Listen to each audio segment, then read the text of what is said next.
Boom! What's going on, guys? Welcome into your Energy Newsbeat here on this gorgeous Monday, March 15th, 2021. As always, I'm your humble correspondent, Michael Tanner, coming to you from an undisclosed location here in Denver, Colorado. Currently survived Snowpocalypse 2021. As always, I'm joined by the executive producer, show the purveyor of the show, and the director and publisher, the world's greatest website, EnergyNewsbeat.com, Stuart Turley. How you doing this weekend? How was a good weekend?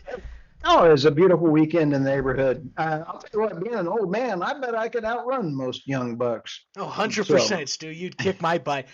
Survived Snowpocalypse over here. They were calling for 1 to 2 feet, and even like on the 2-foot side, and they missed. They were right, but they missed by about 24 hours. So I had a really nice wow. and Varus data joke I was going to throw out there, but we'll just It was funny, by the way. since they did get it right, we'll go ahead and leave it, guys. We have a great show for you. You can check all that in a bag of chips out to my left. But first, continue to subscribe. World's greatest YouTube channel, Energy Newsbeat. Best place for all of your energy finance daily news. You can also check us out online, EnergyNewsbeat.com. Just legit an IV of news. Click the notifications button. Download our Android app, Energy Newsbeat, if you're one of the 7 people that have an Android. For the rest of America, the iPhone app is coming soon. When do we expect that? Hopefully within 5 days.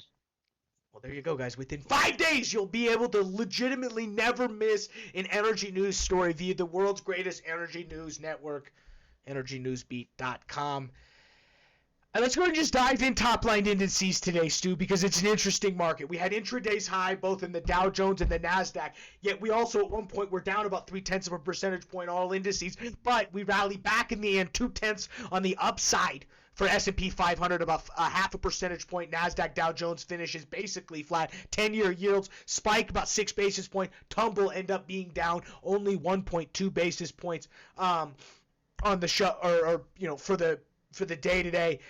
I mean, it's interesting, Stu, when you look at today's market, because really, the $1.9 trillion stimulus plan was approved last week, and that $1,400 is beginning to leak into the market. I saw something about 10% of that is of that direct payment money, which was about $400 billion. So, you're looking at about $40 billion could leak into the stock market. It's a big buying session.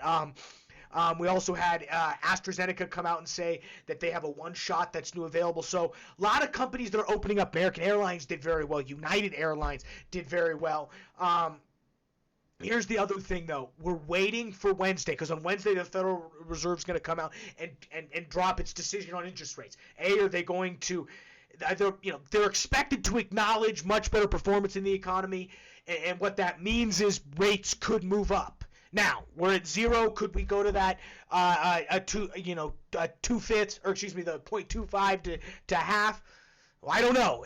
We're also watching to see if they'll tweak their interest rate outlook, which does not include any rate hikes through 2023. So there's no rate hikes coming, but will they pull that up? Who knows? Because it's going to be very interesting. We joke about inflation all the time. It's really I saw Janet Yellen on CNBC this morning. They don't think inflation is happening right now. Maybe not. It'll be so we're watching for Jay Powell on Wednesday. I think that's when we're going to see some big moves in the stock market. Bitcoin, after reaching 60,000 this weekend, tumbles about $4,000, about $56,000, or about 4% off that index. Crude oil basically flat today. It did drop a 0.5 percentage point. Brent on the back half, though, did raise 68.86 for Brent, 65.33 for WTI on the front month, back end of the WTI curve, down about 0.3 of a percentage point, so not as bad, 61.88. I mean, nothing really happened today other than I think the bull run is just continuing to exhale. I think we've had a really strong 1 to 2 months of just aggressive buying in the oil markets. We've seen OPEC come out with some decision, and I think now it's just, I don't want to say an unwinding of the books, because we don't necessarily see that in our COTC or in our commitment of traders report, but I do see a little. This is just it's a relaxation of that real bull sentiment that's been happening right now. I mean, natural gas, on the other token, continues to tumble. It's down 4 percentage points, $2.49. Last year this time, people said natural gas was going to save the U.S. shale industry because it was going to be $4.50, Stu. $2.49. Ain't not much money to go around if you're a natural gas company. So it's Still more profitable than, never mind. Hey, are you done? Not quite yet, because back end of the natural gas curve dropped about 3.9 percentage points. It's down to $2.75. 12-month strip, $2.75. Yikes. E&P securities drop a percentage point. Oilfield services securities drop 1.2 percentage points.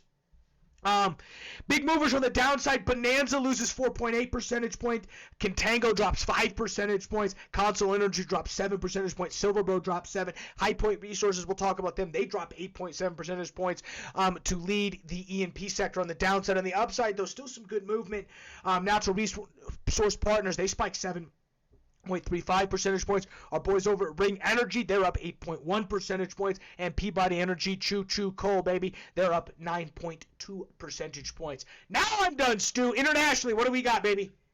You'll think this is kind of funny. Venezuela over the weekend hit 2,080% inflation, hyperinflation. There is no money. They're trying to go to digital currency, so they're in trouble. So let's talk inflation sometime. Okay. I make no jokes about Venezuela. I had to write a paper on them in college, and it absolutely horrified me at the state of the economy. I mean, legit. I feel so sorry for them. The reason why that wheelbarrow joke is so funny is that's what they're doing. That's what they're doing in Venezuela. You have to load up wheelbarrows of cash to go get food. Basic supplies aren't them. People are fleeing that country by the hundreds of days. They're like intermittent blackouts. There's rolling blackouts around the city because our oil production has ceased. It's tragic. It is tragic, and inflation is spreading around the world. Okay, that cheery thought. Here we go. We got Pemex on a really high note here. The CEO of Pemex says it's a gigantic field. Michael, what's a couple billion between friends? 1.9 billion in million barrels of oil equivalent. That's pretty darn cool. They're going to announce it March 18th on Mexico's 1930 exploration of oil companies coming around the corner. Pretty exciting stuff for Mexico. I'd rather trade with Mexico than some of the other world's cities. Best hedge program. I'll never fault them. Oh, no. I think they're fantastic. Okay. U.S. becomes the second supplier to India. And Saudi Arabia dropped down to fourth. Do what? Supplier of what? Oil. U.S. becomes India's second biggest oil supplier. Saudi Arabia plunges to number 4.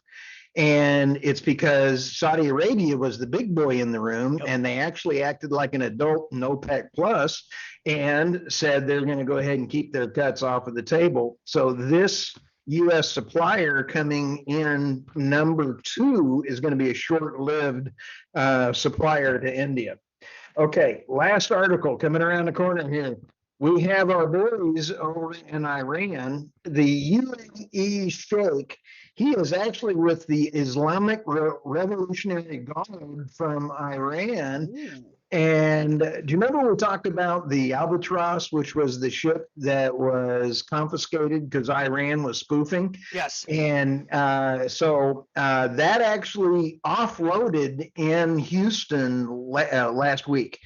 So now the Islamic Revolutionary Guard is actually wanting a piece of the money. So I think that is absolutely hilarious. The Achilles was rerouted to the U.S. and it was discharged earlier. You gotta love it. I'm sorry. Iran is the gift that keeps on giving for news stories. So with that, back to you. Awesome. Well, again, all of those international news stories via the world's greatest international website for oil and gas news, energy news. What am I saying, guys? EnergyNewsBeat.com. I, for once, have more stories than you, but they're super quick. First, we wear black today on the show because we're holding 3 funerals. So it's with a heavy heart we move on and begin this segment. First funeral we hold is for 9 Point Resources, guys. They are a Williston-focused E&P. They filed for Chapter 11 bankruptcy in Delaware court with DIP financing available, AB credit from AB Private Credit Investors. Quick moment of silence. All right, 9 Point Resources. I mean, pure Williston player. I'm not surprised. I'm not terribly surprised. Next bankruptcy, sort of expected, sort of not. High Point Resources. Remember, there was the proposed merger between Bonanza Creek and High Point Resources. That was for High Point to avoid bankruptcy. Well, today, High Point Resources officially filed for bankruptcy, setting in train a process that will result in the Denver-based shale company to be acquired by Bonanza Creek Energy. The driller filed Chapter 11 petition U.S. bankruptcy with an estimated liabilities of up to $1 billion. So, their IR guy's kind of tough. yes, well, see, here's the thing. Deutsche Bank is the biggest unsecured collateral of about $640 million. The equity holders for High Point didn't necessarily like the plan that was proposed in the merger. They wanted to go bankruptcy, then merger, so that they can get back in and reclaim themselves. So it's a whole convoluted mess. Point is, the merger's still happening, but it involves a bankruptcy, and that's why you're seeing High Point Resource tank stock, because the street was hoping this was going to go through as a merger and not necessarily as a bankruptcy takeover. But as the finance people say, oh well. High Point Resources. That was good. Okay. Gritty. Our friends over at Gritty. Gotta love this. Texas power outages are the gift that keeps on getting. Colorado has 2 feet of snow over the weekend. Everything's fine. Everything worked. Dug myself out. I went to the grocery store this morning. Yep. And you had a lot of Texas fun going to the inches, bathroom. You and guys shut the whole state down. National emergency. Call in the National Guard. There was a quarter inch outside. But, Gritty, our wholesale energy provider. Remember these guys. So, to bring you back during the Texas power outage, if you were with a public utility, they just cut your power because they're like, yo, we can't afford to do this. Right. Because Texas is a deregulated market, you actually can choose who you get energy from. Unlike in Colorado, it's Excel. It's, there's like 27 different, sub-states, but you just get assigned it based on where you live. Well, not in Texas. You can choose. So there's these things called wholesale energy providers, which buy and sell energy at spot prices, which, on average, is lower than if you just bought it from a utility, because the utility marks it up. Xcel Energy is a contract that says we're going to charge you this rate, and that means we get this profit back. I mean, they have to negotiate every year with the government of Colorado in order to set that price so that they make money, which they need to make money. Sorry, because we need infrastructure, electricity that works every time. That doesn't go out when a quarter inch of snow happens. Hey, ERCOT, okay? So, but you can, so someone like Gritty, they're a wholesale energy provider. Well, when spot prices hit 9,000 megawatts per hour, Gritty customers, you pay that if you have the electricity on, and people got hit with $1,000 day for bills, to the point where Gritty, God bless them, they're bankrupt. Quick moment of silence. All right, that's enough. Gritty Chief Executive Michael Falquassi said in a statement, the actions of ERCOT destroyed our business. ERCOT made a bad decision, worse for our customers, by continuing to set prices at $9,000 per megawatt hour. No. Michael Falquist, it's called the free market, baby. It's called the free market. You know, Gritty customers knew what they signed up for. Well, some of them. But you know as an executive what you signed up for. You signed up to buy and sell energy at wholesale markets or prices. And if you did not factor something like this into your risk analysis, that's not a shame on the people. Shame on you. That's really what it is. If you can't, as a wholesale provider, account for the edge case of why are you in business? This was a $200 million company, and the Gritty Chief Executive blames ERCOT. Yes, is ERCOT the fault for bad infrastructure? Okay, maybe, but you guys need to account for it. It's just blaming somebody else. This is Gritty's fault. I'm sorry. This just fires me up on this one. What do you guys say? And it should. And but it's always the poor. It's always the end user that gets nailed by the highest kilowatt per hour. And in California and LA County, they have a new $24 billion hydrogen plant. They're about to stick that bill to the end user and to the consumer. So Texas does not allow that yet, and they need to have ERCOT fix their problem. I agree. ERCOT was at fault for some of it, but you can't have the other side of the coin where they're sitting there and saying, wait a minute, we want to pass all of our R&D and our research down to the consumer and really jack up the price. You have everybody leaving LA County and they're still going to pass off this 24 billion. So what Stu is referring to is our friends Pacific Oil and Pacific Gas and Electric. This is not a wholesale. This is a government or a utility out of California. This is an article that dropped. Stu ran this morning on Energy News, but I don't know what the original source was. Was it Bloomberg? What's the original source on this? It was Bloomberg. But it really was talking about specifically California electric prices and how on average they see about an 80% increase, even though it's a government regulated utility. Their electricity price is about 80% higher than the rest of the country, and the question is why. And so as Stu mentioned, part of the reason is that based on the California size and geography, there are larger fixed costs in order to maintain things like infrastructure, generation, transmission, distribution, as well as wildfire mitigation, because there's what you got to remember about PG&E. Their funeral was held in January of 2019 because they were held liable for starting wildfires. I remember this. It was wild. You know who was liable, don't you? You know who was liable? The Sierra Club for stopping proper management of the forests. But that's neither here nor there. Yeah, maybe. I don't necessarily know that. All I know is PG&E went bankrupt because the court said they were liable for not properly. And so what this article explains is that when you have a huge, large, PG&E services, I don't know how much it is. I mean, basically the point is, when you have, the larger you get as a utility, the higher your fixed cost. There's no such thing as fixed costs in utilities. It's all variable based upon how much you cover. And I think there's this optimal size. They just raised their prices 3.7 percentage points. So, same thing's happening down in Southern California with SoCal Gas. So, I see what you're saying, Stu. There is, but I think I'm in favor of regulated utilities. You're never going to catch me with gritty, because you got dudes like Michael Falquast, who got their economics degree from University of Phoenix.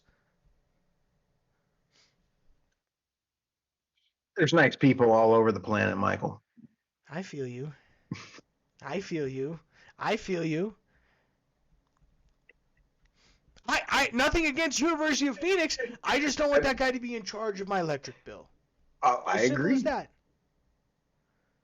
I wouldn't want me to be in charge of my electric bill, and I've got 2 degrees from Colorado School of Mines, so it doesn't matter where you go.